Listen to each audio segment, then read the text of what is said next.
Ngayong umaga po, ating pag-uusapan at pagbabalikan po natin ang ating serye tungkol sa banal na Espiritu. The Holy Spirit of God is the third person in the triune God. There is one God in three persons, God the Father, God the Son, God the Holy Spirit. We pray to our Heavenly Father. But our prayer will not be heard if we don't pray in the name of Jesus. Sa 1 Timothy chapter 2 verse 5, ang sabi, walang ibang tagapamagitan sa pagitan ng Diyos at ng tao, kundi si Jesucristo lamang. Kaya ang prayer natin hindi makakarating kung hindi ito through the only mediator. And the only mediator according to the Bible is the Lord Jesus Christ. Siya yung Diyos na nagkatawan tao. Kaya wala tayong ibang patron kundi si Jesus lamang. Siya ang superior sa lahat. And we have direct access to Him. When He died on the cross, He was buried, He resurrected. Praise God that in the name of Jesus, hindi makakatanggi ang langit sa atin. Pwede mo pumalakpak ang naniniwala po dyan? Yan, ganyan lang kahina ang palakpak natin. Praise God. So dahil sa Panginoon at ang Panginoon sa Kristo, pinadala naman niya ang Holy Spirit. At natutunan natin, isa sa mga ministry ng Holy Spirit to teach us, to remind us. But to sum it up, the ministry of the Holy Ghost is to point us back to Jesus Christ. Because Jesus is the only way, the truth, and the life. John 14:6. Sabi ni Jesus, I am the way, the truth, and the life. No one can come to the Father but through me. And the work of the Holy Spirit is to point us back to the only way, the only truth, and the only life. And therefore, if you deny the work of the Holy Ghost, you know unforgivable because you are being pointed by the Holy Spirit to the solution of our problem. And His name is Jesus. What is the name? Jesus. Jesus. Praise the Lord. Hallelujah. At ngayon nga po, nagkakaroon tayo ng serye. This is our second month in our series tungkol sa Holy Spirit. Last month, ang series natin ay A Flame. Ano po? Ngayon, Sealed. Ephesians chapter 4 verse 30. Look at that. Ang sabi po, when we were redeemed, when we were saved, we have been sealed by the Holy Spirit. Sa mga may edad ng kagaya ko, pag nakakita ka ng baka, mga kulupong ng baka, merong tatak dito sa tadyang. Nakatatag yung initial ng may-ari. Halimbawa, pag-aari ko yung baka, may JM, Jonel Milan. Ano po? So makikita mo yung mga baka, may mga tatak. So ibig sabihin, that baka belongs to that owner. Salamat. Sapagkat kapag ang demonyo yung nagtatangkang atakihin tayo, nakikita nila na may selyo ka na. Selyado ka na ng banal na Espiritu. Pwede bang pumalakpak ang lahat na naniniwala dyan? Glory to God.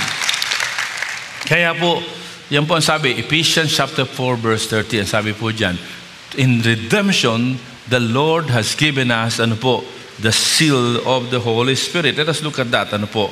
Bago natin puntahan yung passage na binasa natin kanina, Ephesians chapter 4 verse 30. Can we read this together, please? Want to ready? Aloud, read. Isa pa po. Want to ready? Read.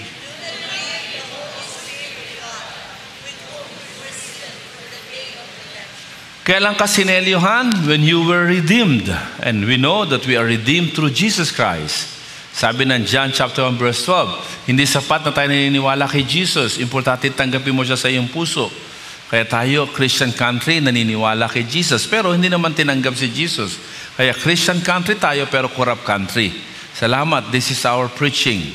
That we can have redemption through not only believing Jesus, but accepting Him into our lives. Sabi yan, receive and believe. This is very important. And when you receive and believe the Lord, when you believe and receive Jesus, you become a child of God. You have been saved. Ano po? Kaya sabi sa Ephesians 2:8-9, for by grace you have been saved through faith. This is not of your work, it is a gift of God. So yung pananampalataya kay Jesus. At yung pananampalataya, dalawang elemento, maniwala at tumanggap. And when natanggapin mo si Kristo, nanahan sa iyo ang Espiritu Santo. Ano po? Yan ang sabi sa 1 Corinthians 3:16. Ang katawan natin ay templo na ng Diyos, templo ng banal na Espiritu. Hallelujah. At because of that, tayo ay sinelyuhan. Balikan natin na Ephesians chapter 4 verse 30. Tayo po ay sinelyuhan nang tayo ay ma-redeem, nang tayo ay maligtas. At alam natin na hindi tayo naliligtas sa sariling gawa. Hindi tayo naliligtas sa sariling paraan natin sapagkat walang sino man makapagliligtas sa kanyang sarili. Ano po? Not one single religion can save us. Only Jesus Christ, the only mediator between God and man.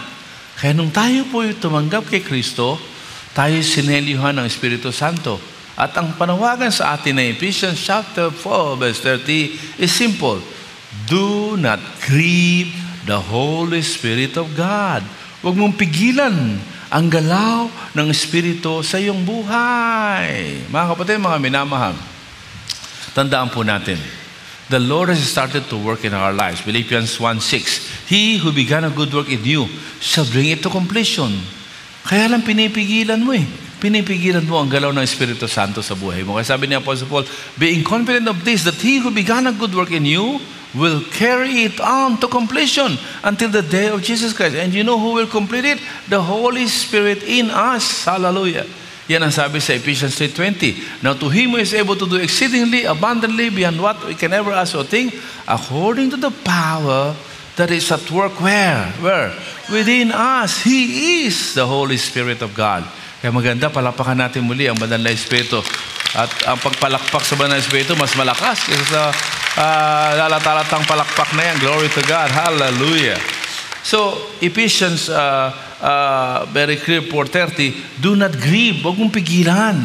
Bayaan mong gumalaw, kumilos ang banal na Espiritu sa iyong buhay. Ano po? Yun lang po ang gagawin natin. Kaya patinan po natin yung ating passage. Look at that. 3 times binanggit po yung concept na yun. Balikan natin yung binasa po ng magandang babae dito kanina. Ano po? Aking manugang. Ano? Nasabi po sa verse 30. Ano po? Yan po sa 4:30. Huwag mong i-grieve ang Holy Spirit. Balikan mo yung passage natin sa verse 16. Ano po sabi diyan? So I say, walk by the Spirit. Walk by the Spirit. And you will not gratify the desires of the flesh. And then verse 18. But if you are led by the Spirit, walk by the Spirit, led by the Spirit. And at the end of this passage, sa bandang huli, look at the verse. Ano po? Ano po ang sabi po? Pagtingnan po natin, ano po? Sa latter part po, ano po? Verse 25. Since we live by the Spirit, so tingnan niyo po yun. In different ways, it is stated that we are to walk by the Spirit, we are to be led by the Spirit, and we are to live by the Spirit of God. Hallelujah! Mga kapatid, mga minamahal, most of the time Christians who were saved by grace through faith are living by their own flesh. In fact, in this passage, makikita po natin na nandiyan po yung mga bunga ng laman at bunga ng Espiritu Santo. And today we shall focus on the fruits of the Holy Spirit. But let me stress, nung araw, pag nababasa ko yung fruits of the bunga ng laman, iniisip ko, a Christian na, tapos namumuhay sa kasalanan, kaya bunga ng laman. Pero hindi po. Hindi po. When you read through this passage, ito po yung mga Kristiyano na naligtas sa biyaya sa pamamagitan ng kanyang pananampalataya, tapos ipinamumuhay niya ang Christian life niya sa sarili niyang lakas. You must have heard of the statement, madaling maging Christian. Tanggapin mo lang si Jesus, Christian ka na. Praise God. Pero mahirap magpaka-Christian. Sounds good, but this is wrong. Because you were saved by grace, and you are to live by grace.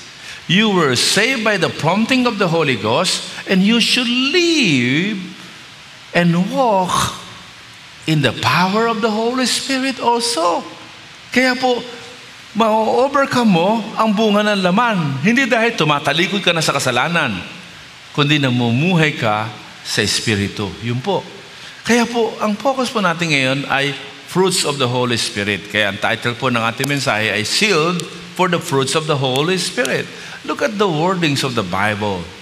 Fruits of the Holy Spirit. Ano po? Pag sinabing bunga, mga kapatid, it comes out. Yung mangga, puno ng mangga, mamumunga ng punong mangga. Ano po? Diba? Yung santol, mamumuno ng punong santol. Meaning, it comes out. Ano po? Yung asawa ko po, excited puntahan yung kanyang halaman doon sa Marilao sapagkat sabi niya, 3 weeks kong hindi nakita. And she was so happy to see na biglang yumabong. Ano po? Biglang yumabong. At tinanong niya si Gabi, paano nangyari dito? At biglang lumaki, yumabong. Sabi ni Gabi, hindi ko rin po alam. And then both of them remember, lalo na si Gabi, kasi po in the past days nag-uulan. Siguro dahil sa dilig ng ulan. And that's true enough. Mga kapatid, mga minamahal, namumunga tayo dahilan sa tayo nagpapadilig, hallelujah, sa Panginoon. Sa pamamagitan ng kanyang salita, na dinidiligan ng ating puso, namumunga tayo ng bunga ng Espiritu Santo. How many of you would like to see more of the fruits of the Holy Spirit in our lives? Can I hear louder? Amen? Mga kapatid, mga minamahal, ang pagbabago mo ay hindi lang dahil sa iyong pagsisikap na magbago ka. Hindi po. O di ang pagbabago mo ay dahil namumuhay ka na sa Espiritu Santo. Kaya nagbabago ka na.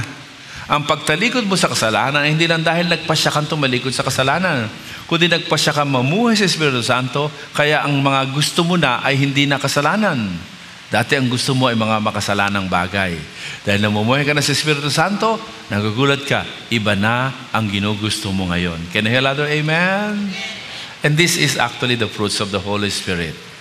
These are 9. But look at the verse. Let's look at the verse. Sabi diyan, but the fruit of the Spirit is, hindi are. But the fruit of the Spirit is, hindi are. Samantalang 9 ito. Ano ibig sabihin? This 9 is actually part of the whole. The whole. And He is the Holy Spirit Himself. Meaning, it's not something that you should make an effort para magkaganyan ka. No. It's something that is already in you. You just have to allow it to manifest. Kaya yung kanta natin, di ba? Tungkol sa Holy Spirit, manifest. Mga kapatid, the fruits of the Holy Spirit is something that you can achieve by your own effort. You just have to live by the Holy Spirit. Hallelujah. And as you live by the Holy Spirit Himself will manifest. And some of the manifestation of one Holy Spirit in your life ay ito pong siyam na ito. Ano po yun? Love, joy, peace, forbearance, kindness, etc., etc. But let me propose this morning that there are at least 3 divisions of these fruits of the Holy Spirit. Una po, tayo po'y sinelyuhan ng Espiritu Santo para mamunga ng mga bungang makakatulong sa atin so that we can better relate with our inner being. Alam niyo, some people are afraid of themselves. I remember when I first go to the prayer mountain, I enter into a prayer cell, I was alone with God. Then I realized I was afraid to be alone. I was afraid. Alam niyo, si Isaiah, sa kanyang pananalangin mag-isa sa Panginoon, the Lord revealed Himself to Isaiah. Si Isaiah, ang yabang niya. Kita niya yung mga pagkakamali ng mga tao sa paligid niya. But then when he was alone with God, the Lord revealed to him yung kanyang mga pagkakamali. And he was so afraid. Sometimes tayo po, we don't know how to deal with ourselves. Mga kapatid, these first sets, love, joy, and peace, are the things we need so that we can better celebrate ourselves. We can better accept ourselves. We can better relate with ourselves. One of the things that was affected when you and I sinned, when Adam and Eve sinned, ay yung pong pagtingin nila sa kanilang sarili. Yung how they relate with themselves, yun ang unang nawasak. Sapagkat pag yun ang nawasak, mawawasak na ang lahat sa buhay. Mga kapatid, mga minamahal. First is love. Everybody say love. Everybody shout and say love. Una po yung pong sense of being loved. Everybody needs to feel love. But sad to say, some people grow without that sense of being loved. And when you don't feel that you are loved, and you have no time to admit it, and even ask to be loved, it can ruin your life. Yan ang nangyari kay Bettina ng Can't Buy Me Love. Ayan po yung, napanood niyo ba yung serye na yan? Kung meron kaming namimiss habang kami nasa Japan, yung Netflix doon, walang Can't Buy Me Love. Kaya hindi namin nalaman sino pumatay kay Divine. Sino ba nakakapanood dito? Nandiyan ba yung, yan, Can't Buy Me Love. Ano po, si Ling at saka si Bingo. Sino nakakapanood? Asawa ko po kasi nakita ko, nanonood, nakapanood na rin po ako.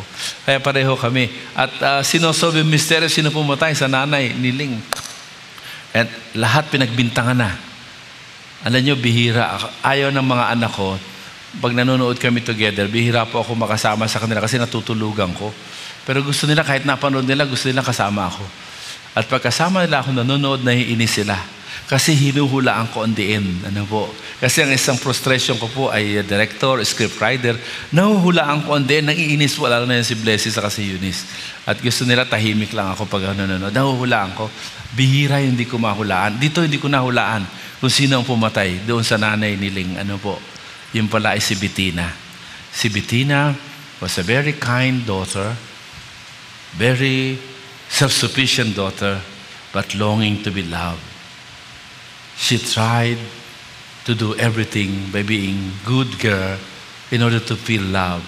Pero yung magulang niya, ang akala naman niya, si Bettina is okay naman, walang problema, kaya nabigyan attention the rest of the children. Hindi akalain that with that longing to be loved, yun ang nag-prompt sa kanya to do an evil thing. Ladies and gentlemen, unless you and I come to the point that we are assured that we are lovable, hallelujah, not because the people around us loved us, but because God first loved us by sending His Son, Jesus Christ. Then, and only then, God's best plan in our lives will continually be enjoyed by all of us.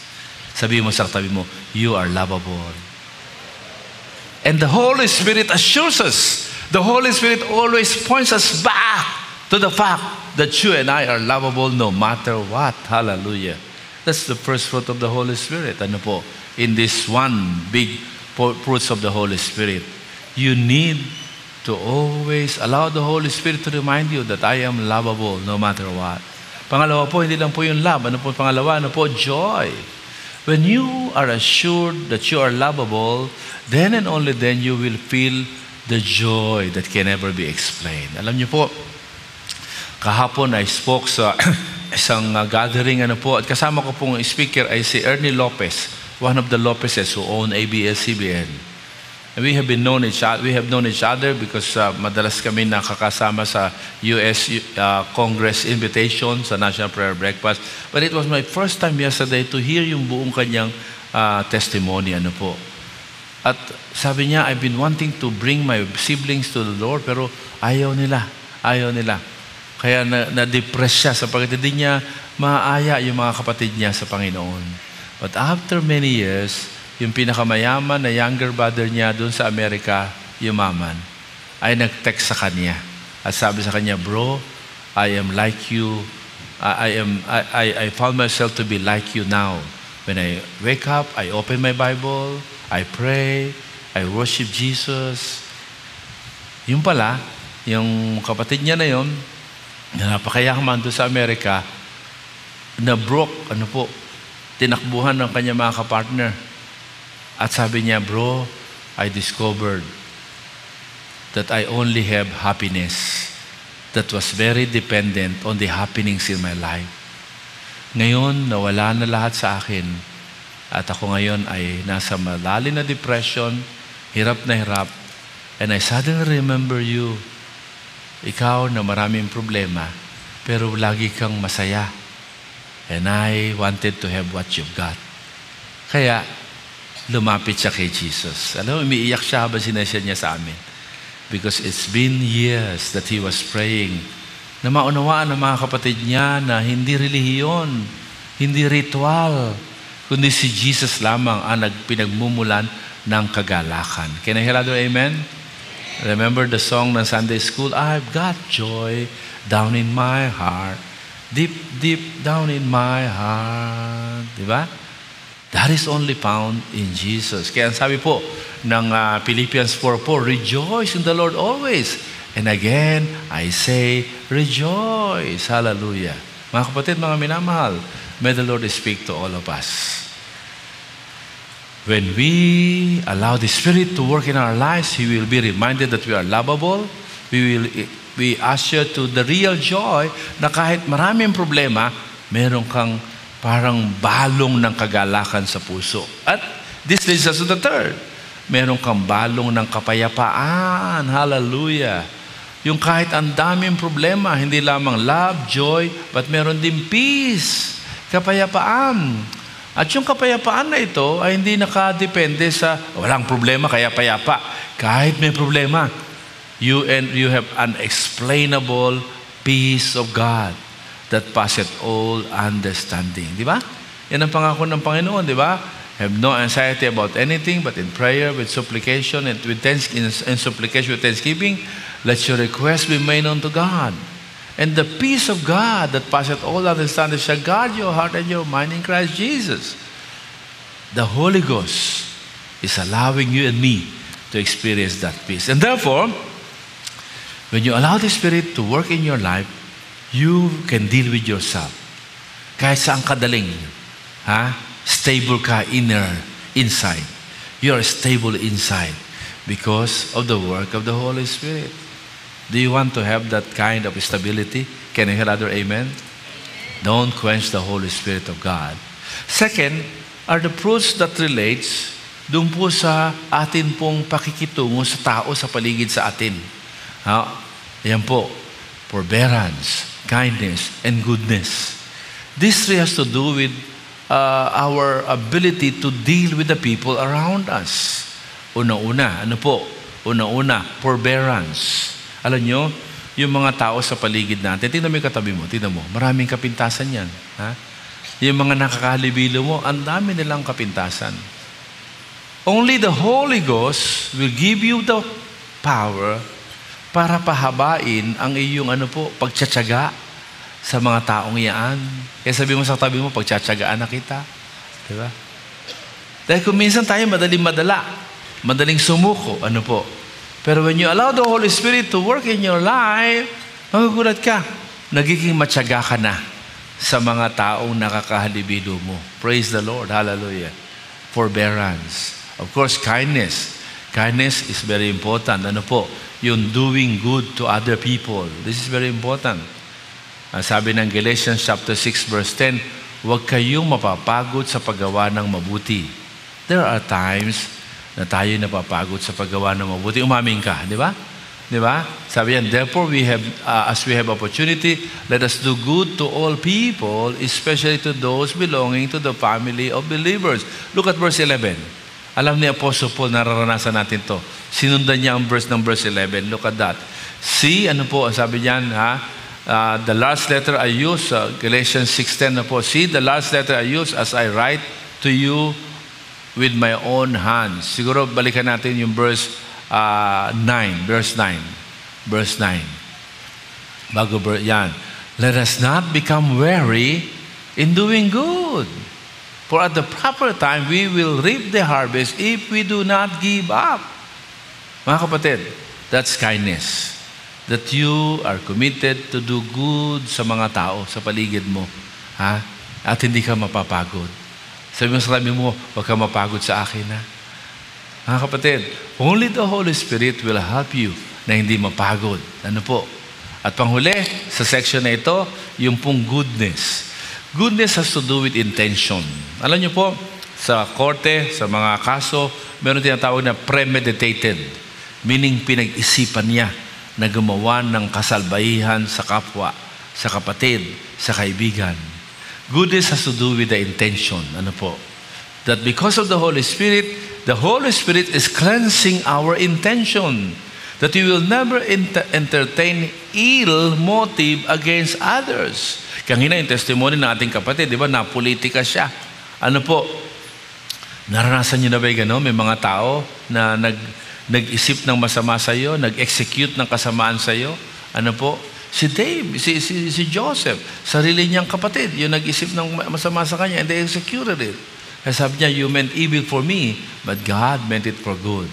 Mga kapatid, the Holy Ghost is cleansing our heart and our mind from evil intent against other people. Then maganda. Nobody can ever succeed na hindi marunong makirelate sa kapwa. And thank God, the Holy Ghost is not about your personality only. The Holy Ghost will enable you, hallelujah, to learn to relate with people, which is a big and important element for success. Because nobody reach success nang walang mga taong pinagkakautangan ng loob. Hallelujah.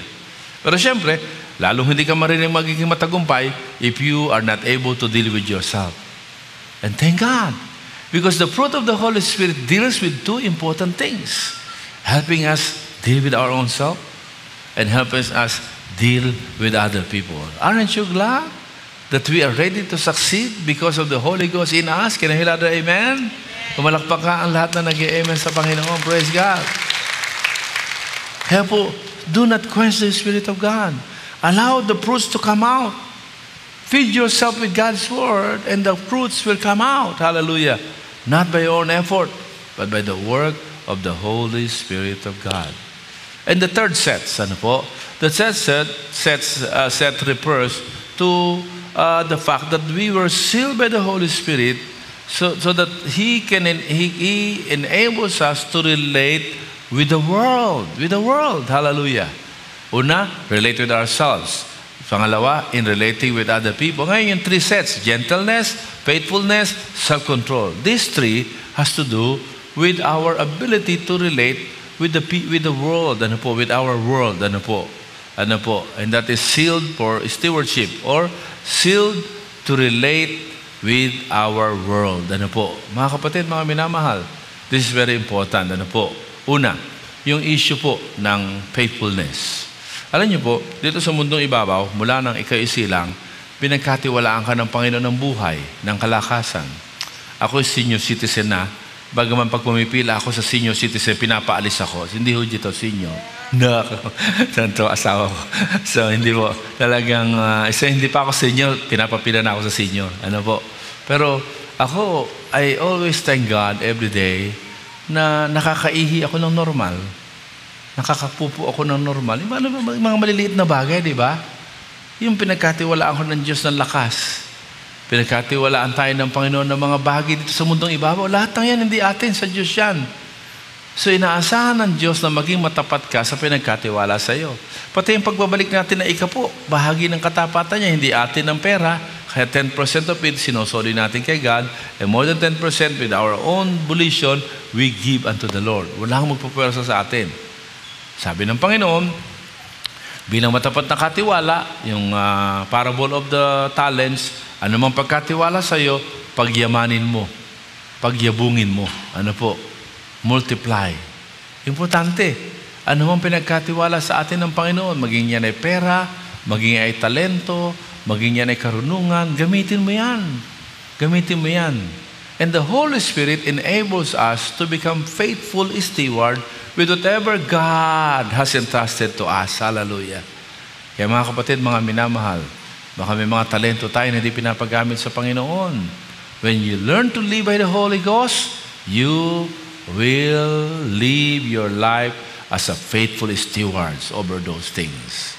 Pangalawa po, ay yung pong, hindi naman po faithfulness, kundi po yung pong gentleness. Alam niyo po, may mga tao, mga mahal sa buhay. Yung una po, relate to people in general. Ito naman po, yung mga mahalagang tao na pinagkatiwala ng Diyos sa buhay mo. You have to become, mga kapatid, mga minamahal, tandaan natin, they are God's stewardship to you. Pinagkatiwalaan ka ng mga magulang, ng mga kapatid, ng mga kaibigan. Do not drive them away. Ngayon, kung ayaw nila sa iyo, wala ka na magagawa. Kung ayaw nila sa iyo, wala kang magagawa. Pero ikaw, huwag kang aayaw. Pero kung ayaw nila, huwag mo isiksik ang sarili mo. Pero ibig sabihin, may mga pagkakataon, mga kapatid, na we drive away the people who cares for us. There are people who correct us, who rebukes us. Kaya alam nyo, yung ating pong small group, everybody say small group. We call our small group community of disciple. Bakit? We want to understand na ito ay community. You do not live alone. You live with others. Thank God. Pati mga kapatid natin nasa abroad, nananatili na merong small group with us online. Ang sarap tignan. Kung nakikita ko yung mga report na naka-online sila, naka-Zoom, naka-Messenger, they continue to journey with others. Alam nyo, sometimes this is our problem. We drive the people who invested their lives on us. Yung nag-akay sa atin sa Panginoon. Yung nagturo sa atin mag-pray. Yung nagturo sa atin mag-devotion. Yung mga tao who took care of us. Let's cherish them. Let's be gentle to them, meaning don't drive them away. Don't drive the people away, the people who cares for you. The Holy Ghost enables you to to become grateful to the people who love you. Other people who loves you, other people who love you na nasa set aside mo, nababaliwala mo. Well, this is the time to say, oh Holy Spirit, help me. Help me to be gentle with those people. Mga kapatid, mga minamahal, sometimes we are harsh to the people who cares for us, to the people who have the courage to rebuke us. Mga kapatid, ang isa pong ebidensya ng Holy Spirit ay malayang kumikilo sa atin, ay we are able to be gentle with the people who cares for us. At pangatlo, yung self-control. This has to do with the temptations of the world, the offer of the world. Alam niyo mga kapatid, we can never overcome the lust of the flesh without the Holy Spirit. Ulitin ko po. We can never overcome the lust of the flesh without the Holy Spirit of God. Kala ko nung araw, na Kristiyano na ako, I have decided, tatalikod na ako sa kasalanan ko. Kaya nakakapamuhay ako na may kabanalan. Hindi ho pala yun. Pagka ho ganun, lalo kang mahuhulog sa kasalanan kasi namumuhay ka sa sarili mong effort. Sa halip, I have now received Jesus, and because of that, ako'y sinelyuhan ng Espiritu Santo. At ako ngayon mamumuhay sa Espiritu Santo. And because of that, I will find myself na wala ng gana sa mga pita ng laman, sa mga tukso ng kasalanan. Mga kapatid, mga minamahal, may the Lord speak to our hearts. The Spirit of God is giving us self-control. Kaya nagugulat ka, ikaw na ang nawawalan ng gana sa mga kasalanan sa buhay mo. Pumalakpak nga po, merong gustong ganito marinig. Kaya po, everyday, you acknowledge the Holy Spirit. Hindi lang yung, Panginoon, nagkasala na naman ako, Panginoon. Hindi, you are so focused on your sin. Focus on the Lord, on the God, the Holy Ghost in your life. Oh, Holy Spirit, I believe you have sealed me. Even though ako'y nahulog dito, ako'y natukso dito, but I do not need to live and focus on this. I focus on you. Take control of my life. Take control of my thoughts. Take control of my emotion. And you will be surprised. The Spirit of God will give you self-control. Everybody say self-control. Mga kapatid, mga minamahal, the Spirit of God is enabling us to deal with ourselves. Enabling us to deal with the people around us. And the Spirit of God enables us to deal with the world. Cherish those we need to cherish. Be faithful with those He entrusted to us, and with things He entrusted to us. And to outgrow the desires of the flesh. Si Ernie Lopez, na kasama ko kahapon, sabi niya, I got born again in the US, and then I was sent here in the Philippines, nagmi-mission kami. Pero sabi niya, I tried to live my Christian life by my own self-effort. Kaya hirap na hirap ako. Yung mga alam ko, may kasalanan ako, pero ako'y nagtuturo ng Bible. Pilit kong tinatakasan, pilit ko, pero nahuhulog pa rin ako. Kaya napagod siya. At nang mapagod siya, ay nagwala siya. Sapagkat he was living his Christian life by himself and not by the Holy Spirit. Pero sa pagwala niya, napagod siya lalo. Mas matindi pagod niya. Kaya naisipan niya manumbalik sa Panginoon. At nang manumbalik siya sa Panginoon, ngayon alam na niya na ang panunumpaglakad sa Panginoon ay hindi sa sariling lakas, kundi sa kapangyarihan ng Espiritu Santo lamang. At ngayon, he is surprised. Sabi nga sa kanya, ikaw, marami mga maganda artista sa inyo, sa ABS-CBN, hindi mo ba sinusyota? Sabi niya, hindi. Dati gusto ko. Pero tinatanggal ng Panginoon yung ganitong desire sa buhay ko. Mga kapatid, mga minamahal, are you listening? You simply have to allow the Spirit of God to work in your life. Sometimes you need to stop, rest, be quiet, and focus on the Lord. And the Spirit of God will work in you. Look at those verses again. Let us look at the passage repeatedly. Ang sabi po ay mapakaliwanag. So I say, walk by the Spirit. And you will not gratify, look at that. And you will not gratify, di ba? So what is the key? Hindi sinabing do not gratify. Ang sabi, walk by the Spirit. And as a result, you will not gratify the desires of, naroon yung desire ng flesh. Pero you will be elevated by God to a higher living. Na naroon pa rin yung temptation, naroon pa rin yung mga desire, pero you are no longer live and being victimized by the lust of the flesh. At inulit. Hindi lang sa verse 16, verse 18. If you are led by the Spirit, allow the Holy Spirit to lead you. Every day, oh Holy Spirit, lead me. Lead me, Lord Jesus. Thank you for sending the Holy Ghost to lead me in my Christian life. Mga kapatid, may the Lord speak to us. The Holy Spirit in us is alive. He is ready to manifest if you simply call upon the Holy Spirit. And it was repeated. Ano po? In verse 25. Verse 25. Ano po ang sabi ng verse 25 and 26? Ano po? Since we live by the Spirit, let us keep in step with the Spirit. Repeatedly, the call is clear. Live by the Spirit. Walk by the Spirit. Keep in step by the Spirit. How many times we acknowledge the Spirit of God in our lives? Kaya sabi po sa last verse, ano po, pagtingnan po natin yung passage natin, no? Sa verse 26, let us not become conceited. Look at that. Sometimes tayong Christian, we are conceited. Kaya natin sa ating sarili. Ano po? Provoking and envying each other. Ladies and gentlemen, the invitation is clear. The Spirit of God is in your life when you receive Jesus. Will you allow Him to work in your life, to bring out, to manifest the fruits of the Spirit in your heart? Tayo manalangin. Panginoon, maraming salamat po sa iyong mga salita.